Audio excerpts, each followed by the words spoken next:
We see a lot of people that have severe food addiction that don't have other addictions because food is the real main love, right? There's nothing that can really compete with it. But oftentimes we'll see some sort of addiction in the family history. So, for example, if someone does grow up with a genetic legacy of alcohol or drug use, there is definitely a predisposition to addiction like behaviors. And when someone finds food at an early age and really develops a relationship to it over time, some people will end up with the caffeine, nicotine, drugs, alcohol, behavioral addiction problem where they're cross addicted into a lot of things. And this is oftentimes characterized by an impulsive profile.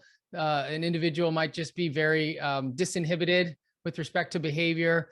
But one point that's worth making in support of the food addiction argument is that, yes, we need food to survive, but we don't need highly processed, highly palatable, engineered food.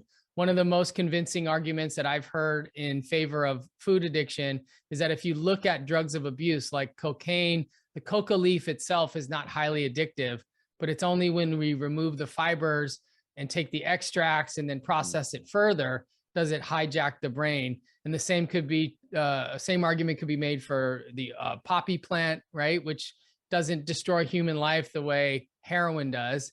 And if you look at foods of abuse, you look at corn. Most people would say corn's not addictive, but once you remove the fibers and you get corn syrup and high fructose corn syrup, you're actually dealing with byproducts rather than the actual food in its quote unquote natural state.